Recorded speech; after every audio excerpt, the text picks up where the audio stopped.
आज जो press conference आयोजित की है, उसका क्या मकसद था, आपका क्या मानना है? देखिए, 2014 से हम लोग मजलिस इत्तेहादुल मुस्लिमीन के साथ जुड़े हुए हैं। जब भी बैरिस्टर असदुद्दीन ओवैसी साहब की तरफ से कोई जिम्मेदारी मिली या खासदार इम्तियाज जलील साहब की तरफ से कोई जिम्मेदारी मिली तो उसको पूरी पूरी ईमानदारी से हम लोगों ने निभाने की कोशिश की है।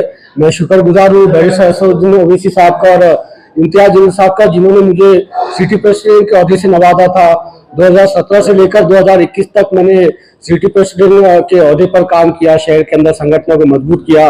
2021 में मुझे औरंगाबाद डिस्ट्रिक्ट प्रेसिडेंट की जिम्मेदारी से जो इम्तियाज भाई ने नवाजा था और 2021 से लेकर 2024 तक लगातार हम लोगों ने औरंगाबाद डिस्ट्रिक्ट के अंदर जमात को मजबूत करने के लिए, संगठन को मजबूत करने के लिए ग्रामीण के हर सर्कल के अंदर, हर गाँव के अंदर हम लोग पहुंचे और जमात को वहां पर जो खड़ा किया।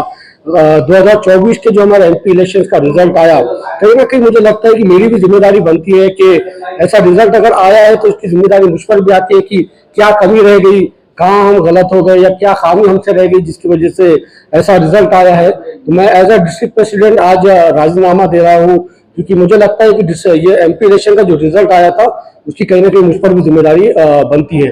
तो एमपी इलेक्शन का पूरा जिम्मेदारी मैं अपने ऊपर लेता हूँ और ये बताता हूँ कि मैं एज अ डिस्ट्रिक्ट प्रेसिडेंट मैं राजीनामा दे रहा हूँ। इसका मतलब ये नहीं है कि मैं पार्टी से इस्तीफा दे रहा हूँ, नहीं, हम मजलिस इत्तेहादुल मुस्लिमीन के सिपाही थे, है और आने वाले वक्त में भी इंशाल्लाह रहेंगे। जैसे कि आप सब जानते हैं कि 2019 के अंदर भी मैंने पार्टी से औरंगाबाद के सेंटर हल्के से उम्मीदवारी मांगी थी, तो इस बार भी मैं चाहता हूँ कि मैं उम्मीदवारी मांगूं खासदार इम्तियाज जलील साहब से और बैरिस्टर असदुद्दीन ओवैसी साहब से कि मुझे औरंगाबाद के हल्कों से जो है तो एमएलए का टिकट दिया जाए। तो इंशाल्लाह आने वाले वक्त के अंदर एमएलए टिकट के लिए कोशिशें भी करेंगे और औरंगाबाद शहर के अंदर मेहनत भी करेंगे कि किस तरीके से औरंगाबाद शहर के तीनों विधानसभा के हल्के हम जीत सके। जैसा कि आप सब जानते हैं कि औरंगाबाद शहर के अंदर मजलिस इत्तेहादुल मुस्लिमीन के हमारे जो सिटी प्रेसिडेंट है जनाब शारिद नजबंदी साहब अलग अलग इलाकों के अंदर जो है तो वोटर आईडी के कैंप्स ले रहे हैं, लाडली बहन के हमारे जो है तो कैंप्स ले रहे हैं और कोशिश कर रहे हैं कि औरंगाबाद शहर के अंदर जमात को और मजबूत करें। तो इसी का सिरा आने वाले वक्त के अंदर मैं चाहता हूं कि मैं मेरे क्षेत्र के अंदर, मेरे एमएलए के हल्के के अंदर हम लोग मेहनत करना चाहते हैं, चाहे वोटर आईडी के ताल्लुक से हो, चाहे लाडली बहन के हमारे फॉर्म्स के ताल्लुक से हो या आवाम की जो मामला हो उसके अंदर हम लोग खिदमत करना चाहते हैं। इसीलिए मैं डिस्ट्रिक्ट प्रेसिडेंट पोस्ट से रिजाइन दे रहा हूँ और ये रेजिग्नेशन मैंने जब रिजल्ट आया था उसके फौरन बाद भी देने की कोशिश की थी, मगर इम्तियाज जलील साहब की तरफ से मुझे कुछ रिस्पॉन्स नहीं मिला, इसीलिए आज ये प्रेस कॉन्फ्रेंस करके हम लोग जो तो ये राजीनामा हमारा दे रहे हैं।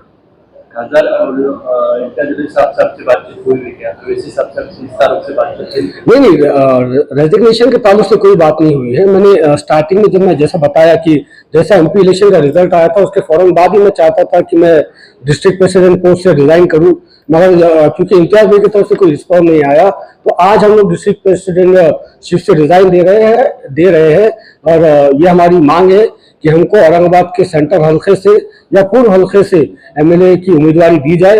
ये मांग को लेकर मैं बैरिस्टर असदुद्दीन ओवैसी साहब के पास भी जाऊंगा। इम्तियाज जलील साहब के पास तो ऑलरेडी मैंने अपनी मांग को रखा है। राजीनामा देने के लिए और जिम्मेदारी देने के लिए ऐसे नहीं लगता कि आप लेट हो गए? भाई, जैसे मैंने आपको बताया कि मैंने इलेक्शन के रिजल्ट के फौरन बाद ही मैंने रेजिग्नेशन देने की पेशकश की थी, मगर क्योंकि मुझे कोई रिस्पॉन्स मिला नहीं, इसीलिए अब प्रेस कॉन्फ्रेंस करके मुझे रेजिग्नेशन देने की नौबत आई है। और रेजिग्नेशन देने की वजह यही है कि जो एमपी इलेक्शन के अंदर हमारा रिजल्ट खासतौर पर ग्रामीण से आया है, कहीं ना कहीं मेरी भी जिम्मेदारी बनती है और मैं अपनी जिम्मेदारी को मानता हूँ। आप विधानसभा के लिए टिकट के लिए राजीनामा दिया है कि अपनी जिम्मेदारी को लेकर? नहीं, वो जिम्मेदारी को लेकर राजीनामा दिए वो तो एक बात है ही, मगर साथ ही में क्योंकि मुझे अब मेरे हल्के के अंदर मेहनत करना है, एमएलए इलेक्शन सर के ऊपर है और उसके अंदर हमको और मेहनत करने की जरूरत है, चाहे पूर्व का हमारा हल्का हो या सेंटर का हमारा हल्का हो।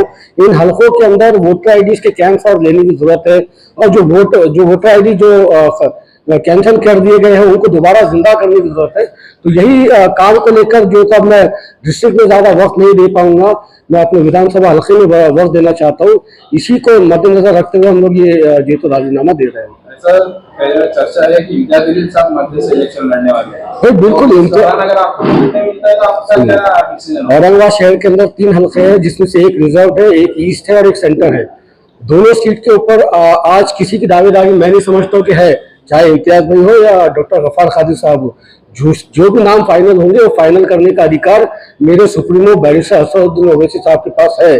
और मैं समझता हूँ कि बैरिस्टर साहब इस बार हमको भी मौका दे सकते हैं, क्योंकि लगातार 10 साल से हम लोग आवाम की खिदमत कर रहे हैं। और 2019 के बाद से हम लोगों ने दारुस्सलाम के ऊपर जनता दरबार की शुरुआत की थी। जो जनता दरबार हम हमारे इसी कैबिनेट छोड़कर आवाम के लिए बाहर जो तो टेबल लगाकर बैठते हैं। रोज जो तो दारुस्सलाम के जनता दरबार के ऊपर आवाम आती है, चाहे उनके कॉर्पोरेशन के मामला हो, चाहे उनके एमएससीबी के मामला हो, या पुलिस स्टेशन के मामला हो, या कोई और मामला हो, जो भी मामले लेके आवाम दारुस्सलाम के ऊपर आती है। अल्हम्दुलिल्लाह मैं और मेरी पूरी टीम मिलकर हम लोग उनके मामलों को सुनते हैं और हमारे लेवल के ऊपर जितनी उतनी उनकी मदद कर सकते हैं हम लोग करके देते आए हैं। तो मैं समझता हूँ एक आवाम के अंदर भी एक अच्छा मैसेज है कि दारुस्सलाम के जरिए हम लोग उनकी खिदमत करते रहे हैं। तो कहीं ना कहीं आवाम भी चाहती है कि हमको इस बार मौका दिया जाए।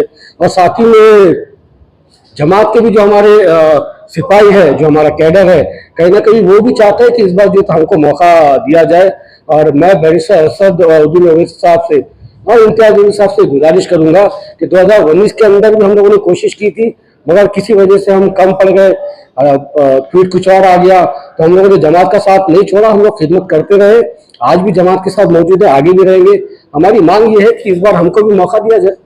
नहीं, पिछली बार नासिर सिद्दीकी साहब थर्ड पे थे और इस बार में उनकी दावेदारी रहेंगी, क्या कहेंगे इस पर? बिल्कुल, नासिर सिद्दीकी साहब की भी दावेदारी होना चाहिए। और साथ ही में जमात का जो हमारा सिपाही है, चाहे वो मामूली हमारा कार्यकर्ता क्यों नहीं होता हो, चाहे हमारा वार्ड सदस्य क्यों नहीं हो सकता हो, उसने भी अपनी दावेदारी रखना चाहिए। देना नहीं देना बैरिस्टर साहब का काम है, जो आदेश उनकी तरफ से आएगा उसके ऊपर लब्बैक कहा जाएगा। मगर आज कोई दावेदार नहीं है, आज सब इच्छुक उम्मीदवार है, चाहे मैं रहूं या डॉक्टर गफ्फार कादिर साहब रहे, नासिर सिद्दीकी साहब रहे या इम्तियाज जलील साहब रहे। आपके और भी कोई कार्यकर्ता ये रिजाइन के? और हमारी डिस्ट्रिक्ट की जो टीम है, चाहे गंगापुर की हो, वैजापुर की हो, कन्नड़ की हो, खुलदाबाद की हो, ये तमाम टीम मेरे साथ जो तो राजीनामा दे रही है। और आगे जो भी आदेश इम्तियाज जलील साहब की तरफ से आएगा, कितने लोग पूरी डिस्ट्रिक्ट की हमारी टीम मेरे साथ राजीनामा दे रही है। कार्यकर्ता नहीं, सिर्फ पोस्ट होल्डर्स है, जो हमारे तालुका सदर है, शहर सदर है, कार्यकर्ता नहीं। कार्यकर्ता तो हमेशा कार्यकर्ता रहने वाले हैं। अब मैं डिस्ट्रिक्ट प्रेसिडेंट हूँ, मगर डिस्ट्रिक्ट प्रेसिडेंट होने से ज्यादा इस बात का हमको खुशी है और गर्व है कि हम लोग पार्टी के सिपाही हैं। क्या आप नाराज हैं इम्तियाज भाई? बिल्कुल नहीं, इम्तियाज जलील साहब नाराज इम्तियाज जलील साहब से नहीं है, उनकी हार से हम नाराज हैं। कहीं ना कहीं ये समझ में आता है कि हमको और ज्यादा मेहनत करने की जरूरत थी, और ज्यादा काम करने की जरूरत थी, और ज्यादा डिस्ट्रिक्ट के अंदर लोगों का दिल जीतने की जरूरत थी, जो कि हम कम पड़े। तो इंशाल्लाह उसको और दुरुस्त किया जाएगा आने वाले वक्त के अंदर। असदुद्दीन ओवैसी का यहाँ दौरा होने वाला है, तो आप उनसे बातचीत करेंगे? बिल्कुल, मेरा सदर मेरे शहर में आ रहा है, तो बिल्कुल उनसे मुलाकात भी करेंगे, उनका स्वागत भी करेंगे और उनको हमारी बात अपने जैसा आपके सामने हमारी बात रखी है, उसी तरीके से बैरिस्टर साहब की भी अपने सामने भी हम हमारी बात रखेंगे। Thank you.